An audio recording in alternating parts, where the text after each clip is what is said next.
نقطة قوة المنتخب المغربي راهي باينة، الدفاع المغربي هي نقطة قوة المنتخب. السلام عليكم، جيناكم اليوم بآخر الأخبار في قناة انفينيتي سبور دي زد. اليوم ماشي آخر الأخبار، اليوم جينا بتعليق أو بتحليل لقائمة المنتخب المغربي المشاركة في مونديال قطر 2022.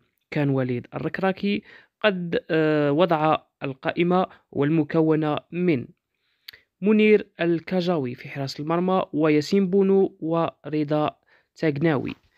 يعني لو خيروك بين هادو 3 أسماء لحراسة المرمى المنتخب المغربي، واضح باللي ياسين بونو رايح يكون أساسي، لأنه متألق مع المنتخب، متألق مع فريق إشبيليا في الدوري الإسباني وفي أوروبا، وله إنجازات وتصديات.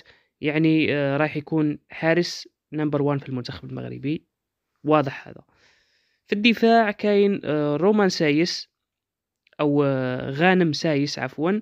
غانم سايس هو قلب الأسد في المنتخب المغربي، رايح يكون أساسي وهو قائد الفريق بالتأكيد. نايف أغارد أو نايف أغرد، هذا اللاعب لاعب ويست هام على ما أعتقد، كان يعاني من إصابة.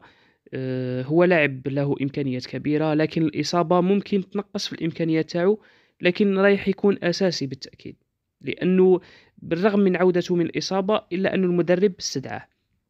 جواد اليميق، وأشرف داري، وأشرف حكيمي. أشرف حكيمي راه باين، كل الناس تعرفوه، لاعب البي اس جي، لاعب باريس سان جيرمان، يلعب إلى جوار ميسي وله إمكانيات كبيرة، ظهير عصري في الدفاع وفي الهجوم، يعني أساسي 200%، ماشي 100%، 200%.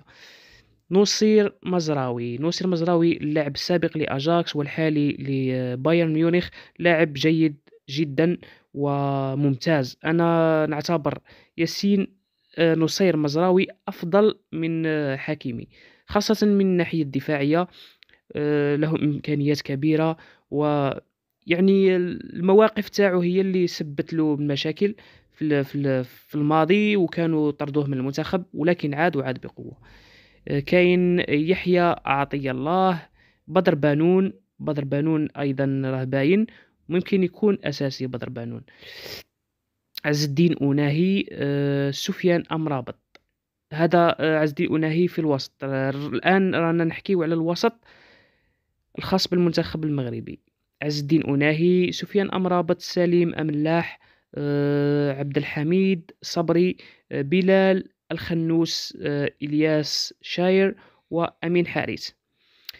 بالنسبة لي سيكون أمرابط أساسي، سفيان أمرابط بالنظر للقوة البدنية والخبرة. أيضا أملاح، أظن أن أمرابط وأملاح سيكونا أساسيان. أمين حارث له إمكانيات كبيرة، لكن لاعب مزاجي ويزيد فيها كما نقولوا بالدارجة.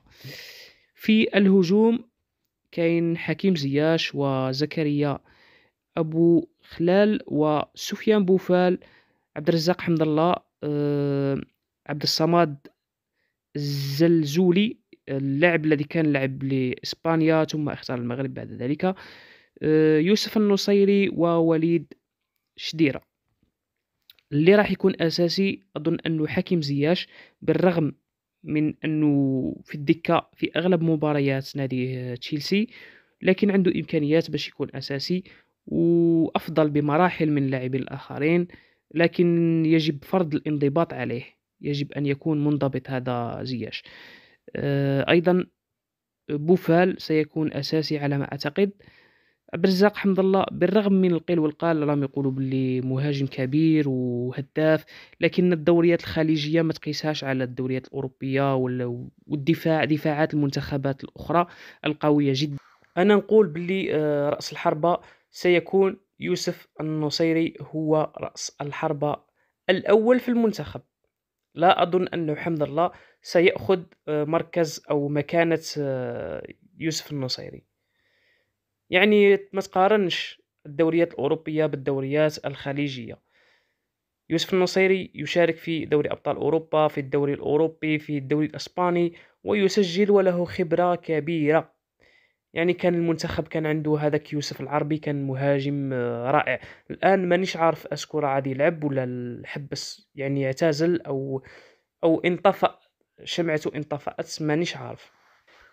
نقطة قوة المنتخب المغربي راهي باينة، الدفاع المغربي هي نقطة قوة المنتخب، يعني نصير مزراوي وسايس وحكيمي وبنون أو لاعب آخر رايحين يشكلوا، بالإضافة إلى حارس المرمى، رايحين يشكلوا دفاع قوي جدا يصعب التسجيل عليه، ومساندة هجومية من الأظهرة، يعني مزراوي لاعب بايرن ميونخ وحكيمي لاعب باريس سان جيرمان، يطلعوا بزاف ويساندوا، عندهم إمكانيات كبيرة.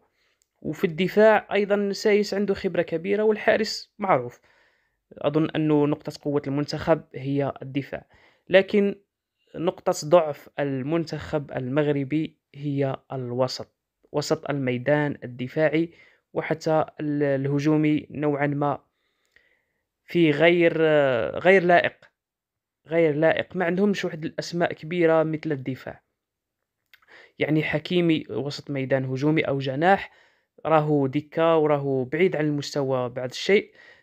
أيضا حارس ما عندوش إمكانيات كبيرة. بوفال يظهر بعض اللمحات، لكن يمكن التوجه مباشرة إلى المرمى، يعني اللعب الإيجابي وليس السلبي، يحتاج اللعب الإيجابي.